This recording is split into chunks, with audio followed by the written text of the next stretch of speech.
তোমার মা তাল পাঠিয়েছে। ঠিক আছে? আচ্ছা, তা তাল কি হলো বড়া করবা আর নারকেল দিয়ে পায়েস করবা। ঠিক আছে? তা কাজু কিশমিশ লাগবে তো? হ্যাঁ, এটা আনতে হবে। আমার বাপের বাড়ির তাল খেতে কিন্তু আছে। খুবই ভালো। মা পাঠিয়েছে। তাল কিন্তু দু রকমের হয়, একটা হেড়ে তাল হয় এক বছর, আর এক বছর গোতাল হয়। এবছর কিন্তু গোতাল হয়েছে, এটা হেড়ে তাল না। হেড়ে তালগুলো কিন্তু অনেক বড় বড় হয়, কিন্তু তাল কিন্তু একদম তিতো হয় না, আর দারুণ মজা, খেতেও কিন্তু খুবই স্বাদ এই তালের। সব গাছের তাল কিন্তু খেতে ভালো হয় না, আর বিশেষ করে বাপের বাড়ির জিনিসের আলাদাই একটা স্বাদ হয়। যাই হোক, আমি তালটা ভালো করে ছেঁকে নেব। তালগুলো খোলা তুলে ভালো করে ধুয়ে নিয়েছিলাম, মুকুটিটা তুলে খোলাগুলো তুলে নিয়ে একটু চটকে নিয়েছি, জল দেয়নি কিন্তু, একটু ওইভাবে চটকে নিয়েছি, নিয়ে ভালো করে ছেঁকে নিয়েছি। এবার আমি একটা নেট নিয়েছি, নেটে একটু বেশ ভালো করে ছেঁকে নেব। নাই যে ওই ছাকার সময় না বেশ একটা ছোট ছোট আঁশ মতো পড়ে, ওইগুলো কিন্তু খেতে গেলে কেমন একটা লাগে। সেই জন্য আমি বেশ ভালো করে এই নেটের মধ্যে ছেঁকে নিচ্ছি। এবার ছেঁকে নিয়ে আমি নারকেল কোড়া করব, নারকেল কোড়া দিয়ে রান্না করব তালের পায়েস। আর কাজু কিশমিশ আর দুধ তো অবশ্যই দেব। তালের পায়েস খেতে কিন্তু খুবই ভালো লাগে রুটির সঙ্গে। আমার বড়া খেতে অতটা না ভালো লাগে না, কিন্তু বড়া একটু বানাতে হবে সবার জন্য। আর এদিকে তালের পায়েসটা কিন্তু বসিয়ে দেব, দিয়ে আমি নারকেলটা কুড়ে নেব।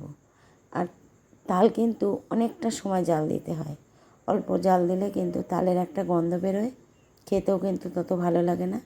এখানে আমি বেশ 500 গ্রামের মতো দুধ দেব, দিয়ে তারপরে এখানে তো মিষ্টি দেব, কাজু কিশমিশ দেব, নারকেল কোড়া দেব, দিয়ে বেশ ভালো করে এটা রান্না করে নেব। তাল না, আগে যখন আমার নতুন বিয়ে হয়েছিল তখন আমার শ্বশুর শাশুড়ি ছিল, আমার শ্বশুরমশাই অনেক তাল এনে দিত। অন্তত বড় হাঁড়িতে ওই 3 কিলো, 2.5 কিলো 3 কিলো চাল ধরতো, সেই হাঁড়িতে 1 হাঁড়ি করে তাল ছেঁকে রান্না করে রাখতাম। আর তখন বাড়িতে দুধ ছিল, খেজুরের মিষ্টি থাকতো, 1 হাঁড়ি করে রান্না করে রাখা হতো, 10 দিন 15 দিন ধরে ধরে খাওয়া হতো।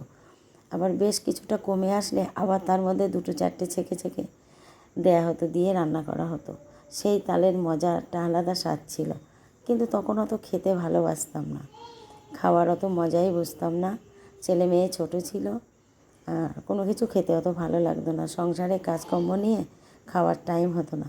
কিন্তু এখন সব জিনিস খেতে ভালো লাগে, কিন্তু এখন আর শরীরে পড়ে না।